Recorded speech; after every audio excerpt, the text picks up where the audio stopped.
Saya Eiren kelas 6 dari SDK Untung Surapati 2 Sidoarjo akan menceritakan dongeng berjudul Ande Lumut.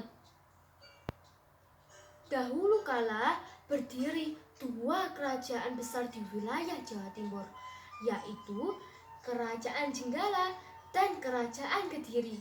Kerajaan Jenggala dipimpin oleh Raja Jayanegara dan Kerajaan Kediri dipimpin oleh Raja Jayanrana.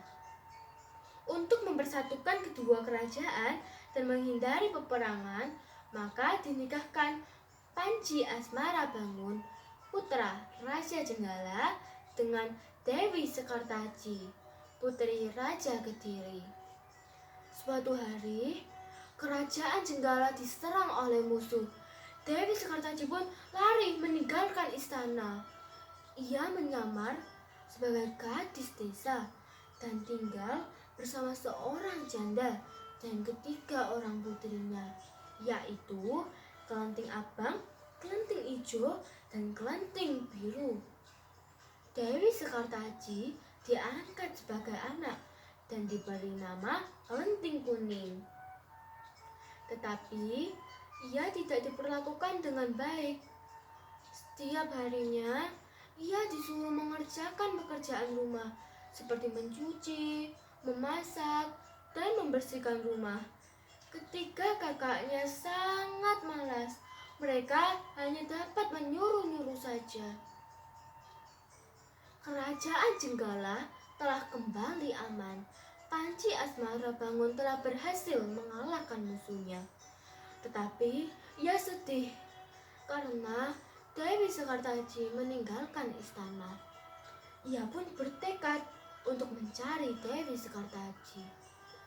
Selang beberapa waktu, seorang prajurit berkata kalau ia melihat seorang gadis yang mirip dengan Dewi Sekartaji. Panji Asmarabangun pun pergi ke desa Dadapan. Desa itu berseberangan dengan desa di mana Kelenting Kuning tinggal. Panji Asmarabangun tinggal di rumah Mbok Randa dan menyamar sebagai Ande Lumut yang sedang mencari jodoh. Berita tentang Ande Lumut sedang mencari jodoh mulai tersebar. Kelenting Abang, Kelenting Ijo, dan Kelenting Biru bersiap-siap untuk melamar Ande Lumut. Mereka berdandan dengan sangat cantik dan mengenakan pakaian yang sangat indah. Tetapi mereka tidak mengajak Kelenting Kuning untuk ikut. Bahkan mereka menyuruh Kelenting Kuning untuk mencuci pakaian. Ketika Kelenting Kuning hendak mencuci pakaian, datanglah seekor burung bangau. Burung itu berkata, "Pergilah untuk melamar Ande Lumut, supaya engkau dapat bertemu dengan Panji Asmarabangun, dan bawalah cambuk ini." Kelenting Kuning pun segera pergi. Ibu dan ketiga kakak angkatnya telah sampai di tepi sungai. Tetapi mereka bingung karena tidak ada jembatan ataupun perahu untuk menyeberangi sungai. Sungai itu sangat lebar, sangat dalam, dan sangat deras arusnya. Lalu datanglah kepiting raksasa bernama Yuyu Kangkang. Yuyu Kangkang menawarkan bantuan untuk menyeberangi sungai dengan syarat mereka harus mencium Yuyu Kangkang. Mereka pun memenuhi syarat itu dan satu persatu menaiki punggung Yuyu Kangkang menyeberangi sungai. Kelenting Kuning pun tiba di tepi sungai. Tetapi Yuyu Kangkang menawarkannya bantuan untuk menyeberangi sungai dengan syarat Kelenting Kuning harus menciumnya. Kelenting Kuning menolak syarat itu. Ia memaksa Yuyu Kangkang untuk menyeberangkannya ke seberang sungai.